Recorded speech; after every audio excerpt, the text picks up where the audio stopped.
আচ্ছা একবার ভেবে দেখুন তো, একজন ইউটিউবার একজনকে মার্ডার করে ব্লগ ভিডিও বানাচ্ছে। যদিও বা এটা রিয়েলে সম্ভব না, বাট আজকের মুভিটাতে ঠিক এইরকমই একটা স্টোরি আমরা দেখতে চলেছি। আর শেষ পর্যন্ত মানুষটি কতজনকে খুন করেছিল বা পুলিশ তাকে ধরতে পেরেছিল কি পেরেছিল না, সেটা জানতে হলে মুভিটা আপনারা শুরু থেকে শেষ অবধি দেখতে থাকুন। এই গল্পটা শুরু হয় দুজন কাপলকে দেখিয়ে। তাদের একটা ইউটিউব চ্যানেল রয়েছে। তাদের ইউটিউব চ্যানেলের নাম হচ্ছে সুপার হোস্ট। আগে তাদের চ্যানেল অনেক হিট ছিল, তাদের একটি ভিডিওতে মিলিয়ন পার ভিউজ যেত।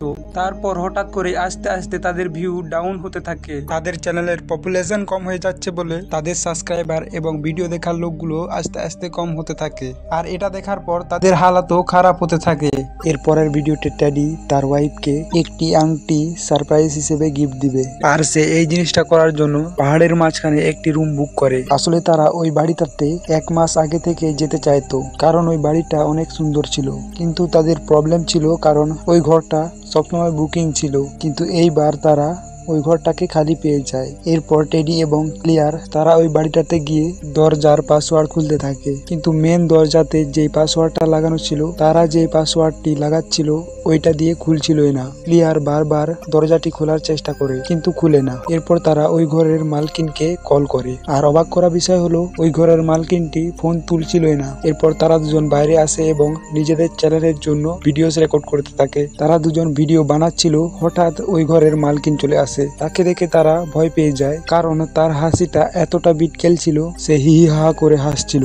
আর ওই বাড়ির মালকিনের নাম হচ্ছে রেবিকা। সে তাদেরকে বলে, আমি বাড়ির সিকিউরিটি ক্যামেরা দিকে দেখলাম এবং এখানে চলে আসলাম। তখন তারা বলে এই বাড়িটার পাসওয়ার্ড দিয়েও পাসওয়ার্ডটি খুলছে না। এরপর রেবিকা তাদেরকে বলে, ও হ্যাঁ, আমি তো ভুলে গেছি, এর আগে যে লোকগুলো এই বাড়িতে ভাড়া করেছিল তারা তো এই বাড়ি থেকে যেতেই চাইছিল না, আর তাদের কারণে আমাকে এই বাড়ির পাসওয়ার্ড কোড বদলাতে হয়েছে। আর নতুন কোড আমি কি দিয়েছি এটা তো আপনাদেরকে বলাই হয়নি, চলুন বাড়িতে যাই। এরপর রেবিকা কোড লাগিয়ে দরজাটি খুলে ফেলে। ক্লিয়ার এবং টেডি অবাক হয়ে যায় বাড়ির ভেতরটা দেখে, কারণ বাড়ির ভেতরটা অনেকটাই সুন্দর ছিল, যেমনটা তারা শুনেছে তার থেকেও বেশি। এরপর টেডি ঘরটাকে ভালো করে দেখার চেষ্টা করে, আর এদিকে ক্লিয়ার তার ক্যামেরা দিয়ে বাড়ির মালকিন মানে রেবিকার ইন্টারভিউ নিতে থাকে। তখন রেবিকা মানা করতে থাকে। তখন ক্লিয়ার তাকে বলে, তুমি হয়তো জানো না আমাদের একটা ইউটিউব চ্যানেল রয়েছে, তো তুমি আমাদের চ্যানেলে ইন্টারভিউ দিতে পারো, যেটার কারণে কি হবে, আমাদের চ্যানেলটা সাবস্ক্রাইবারও বেড়ে যাবে। এইসব কিছু বলে রেবিকাকে সে ইন্টারভিউর জন্য রাজি করায় এবং রেবিকার ইন্টারভিউ রেকর্ড করতে থাকে। তখন পিছন থেকে টেডি আসে। সে রেবিকাকে বলে বাথরুমের ফ্লাশ কাজ করছে না। তখন রেবিকা বলে, কাল সকালে আমি ঠিক করে দেব। এরপর রেবিকা ওখান থেকে চলে যায়। রেবিকার যাওয়ার পর টেডি এবং ক্লিয়ার ওই বাড়ির ভিডিও রেকর্ড করতে থাকে, যেমনটা আমরা দেখেছি বড় বড় ইউটিউবাররা হোম ট্যুর দিয়ে থাকে, ঠিক ওই রকম ভাবেই তারা এই বাড়ির কিছু অদ্ভুত জিনিসও তুলে ধরে ভিডিওতে, যেমন কোনো দরজা জানলায় পর্দা না লাগানো, সিকিউরিটি ক্যামেরা এবং বিড়াল না থাকলেও বিড়ালের জন্য বানানো হাউস। এইসব কিছু তারা ভিডিওতে তুলে ধরে। সরি গাইস, তারা আরো একটা জিনিস তুলে ধরে, স্টোর রুমের দরজায় লেখা রয়েছে কেউ স্টোর রুমের দরজাটি খুলে যেতে পারবে না। তারা এই ভিডিওটি রেকর্ড করার পর এডিটও করে নেয়। ক্লিয়ার যখন এই ভিডিওটা দেখে তখন সে এই ভিডিওটা পছন্দ করে না, কিন্তু তবুও সে টেডিকে বলে, ঠিক আছে তুমি এই ভিডিওটা ইউটিউবে আপলোড করে দাও। কিন্তু তারা যেই লোকেশনে ছিল ওখানে নেটওয়ার্ক সিগন্যাল অনেক কম ছিল, যার কারণে ভিডিও আপলোড হতে একটু টাইম লাগছিল। তখন তারা দুজন বালকনিতে এসে গল্প করতে থাকে। তারা নিজেদের খারাপ সময়টাকে নিয়ে কথা বলছিল। টেডি বলে, যতই খারাপ সময় আসুক না কেন আমরা একসাথে বাঁচবো এবং একসাথে থাকার চেষ্টা করব। তারপর তারা রাতের বেলা ঘুমিয়ে পড়ে। ক্লিয়ার তো তাড়াতাড়ি ঘুমিয়ে পড়ে, কিন্তু টেডির ঘুম আসছিল না। এরপর সে তাদের ভিডিওটা দেখতে থাকে যে কতটা আপলোড হলো, কিন্তু রাতের বেলাও ভিডিওটা আপলোড হচ্ছিল না। এরপর সকাল বেলায় আমরা দেখি টেডি একটি মেসেজ পড়ছে, আর ওই মেসেজটা ইউটিউব থেকে এসেছে। মেসেজে লেখা রয়েছে তাদের ইউটিউব চ্যানেলটি ইউটিউব থেকে বন্ধ করা হয়েছে। তখন ক্লিয়ার বলে, কালকে আমরা যে ভিডিওটা আপলোড করেছি ওই ভিডিওটার কারণেই আমাদের চ্যানেলটি ইউটিউব বন্ধ করেছে। এরপর ক্লিয়ার ইউটিউব হেল্পলাইনে কল করে। তার কিছুক্ষণ পর তারা জঙ্গলে চলে যায় ভিডিও বানাতে।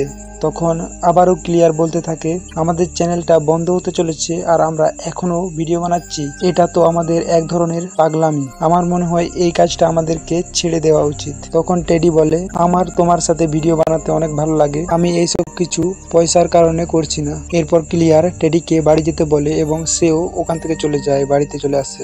তারপরের দিন তারা যখন সকালবেলা উঠে তারাই আবারও ইউটিউব থেকে একটি মেসেজ পায় যেখানে লেখা ছিল আপনাদের চ্যানেল এখন সুরক্ষিত রয়েছে। এই মেসেজটা পড়ে টেডির মুড ভালো হয়ে যায়। এরপর টেডি যখন নিচে চলে যায় কিচেন রুমে তখন সে দেখে রেবিকা তাদের জন্য খাবার বানাচ্ছে। রেবিকা তখন বলে আমার বাড়িতে এসে তোমাদেরকে অনেক প্রবলেমে পড়তে হয়েছে, তাই আমার একটা দায়িত্ব রয়েছে যে আমি তোমাদেরকে খাবার বানিয়ে খাওয়াবো। এরপর তারা সবাই মিলে খাবার খায় এবং ক্লিয়ারের রেবিকার খাবার বানানো খাবার অনেক ভালো লাগে। এরপর ক্লিয়ার মজা করে ক্যামেরার দিকে তাকিয়ে রেবিকাকে থ্যাংক ইউ বলে আর ক্যামেরার উপাস থেকে রিপ্লাই আসে ওয়েলকাম। এটা দেখে তারা অবাক হয়ে যায় কারণ তারা বুঝতে পেরে গিয়েছে কারণ ক্যামেরার উপাস থেকে রেবিকা তাদের শুধু দেখতেই পাচ্ছিল না কারণ তাদের আওয়াজও সে শুনতে পাচ্ছিল। তারা এর আগের ভিডিওতে তাদের এই বাড়ির মালকিন মানে রেবিকার ব্যাপারে কিছু উল্টাপাল্টা বলেছিল আর এটা দেখে তারা বুঝে যায় কালকে আমরা যে জিনিসগুলো বলেছি সেগুলো হয়তো রেবিকা শুনে ফেলেছে। এরপর টেডি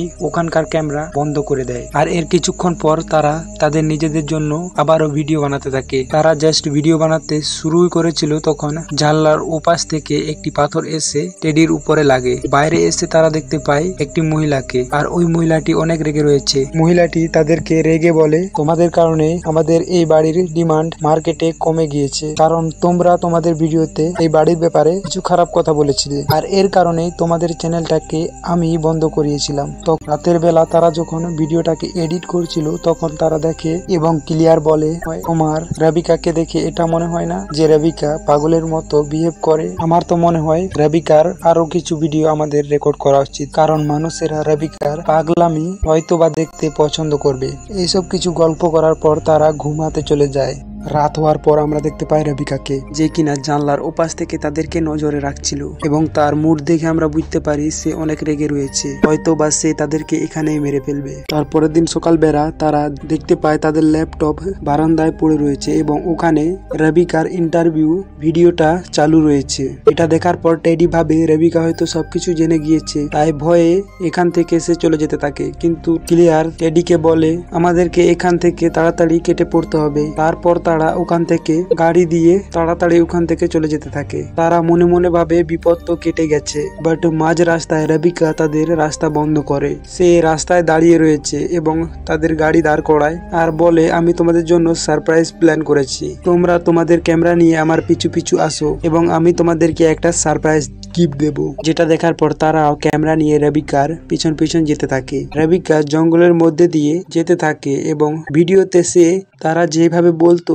ওইভাবেই সে ভিডিও রেকর্ড করতে করতে যাচ্ছিল। এরপর তারা যেতে যেতে ফাইনালি ওই লোকেশনে পৌঁছে যায় যে লোকেশনে রেবিকা তাদেরকে আনতে চেয়েছিল। ওখানে গিয়ে তারা দেখতে পায় একটি মহিলাকে যাকে রেবিকা বেঁধে রেখেছে আর এটা সেই মহিলা যাকে আমরা কিছুক্ষণ আগেই দেখলাম রেবিকার সাথে ঝগড়া করছিল। সে তাদেরকে ক্যামেরা করতে বলে এবং নিজের চাকু বের করে আর মহিলাটির মাথা জবাই করে ফেলে। জবাই করার পর তার মন শান্তি হয় না, সে তার চাকু দিয়ে তার পিঠে মারতে থাকে স্টেপ স্টেপ করে। এটা দেখার পর টেডি এবং ক্লিয়ার দৌড়ে পালিয়ে যায়। তারা গাড়ির দিকে ছুটে যাচ্ছিল তখন তারা ভাবে রেবিকা হয়তো ওই গাড়িতেই রয়েছে, তাই তারা বাড়িতে চলে আসে যে বাড়িটাতে তারা ভাড়া করেছিল। ওই বাড়িতে গিয়ে তারা পাসওয়ার্ড দিয়ে নিজেকে লক করে ফেলে। এরপর ক্লিয়ার স্টোর রুমে যায় যেখানে যাওয়া বারণ ছিল আর ওই রুমে গিয়ে সে অন্য দরজা খুঁজতে থাকে, বাট ওখানে গিয়ে সে দেখতে পায় কিছু আলাদা জিনিস। যেমন রেবিকা তাদেরকে বলেছিল আমি পাশের বাড়িতে থাকি, বাট আসলে সে মিথ্যে কথা বলেছিল। সে আসলে পাশের বাড়ির নাম করে এই স্টোর রুমে থেকে তাদের উপরে নজর রাখতো কারণ এখানে কম্পিউটার সেটআপ সবকিছুই রয়েছে আর ওখানে ঘুমানোর কিছু জিনিসও আর খাবার খাওয়ার মতো রয়েছে। এরপর ক্লিয়ার দেখতে পায় এখানে ইন্টারনেট অনেক স্পিডে আসছিল যার কারণে সে একটা ভিডিও বানায় এবং পোস্ট করে। ওই ভিডিওটাতে সে বলে আমি এখন বিপদে রয়েছি, যখন তখন এই বাড়ির মালিক আমাকে মেরে ফেলতে পারে। আর এই ভিডিওটা দেখে পুলিশ যাতে তাকে হেল্প করতে চলে আসে। এখন এই ভিডিওটা আপলোড হচ্ছিল তখনই ওখানে রেবিকা চলে আসে। সে এই রুমে মাইক্রোফোন সেট করে রেখেছিল, যার কারণে ক্লিয়ারের কথা সে শুনতে পেয়েছে, আর তার কারণে সে এখানে এসে ক্লিয়ারকে মারধর করতে শুরু করে। ওই পাশে টেডি যখন ক্লিয়ারের আওয়াজ শুনতে পায় সেও ওখানে চলে আসে এবং ওখানে এসে দেখে রেবিকা ক্লিয়ারের চুল ধরে মামড়িয়ে রেখেছে।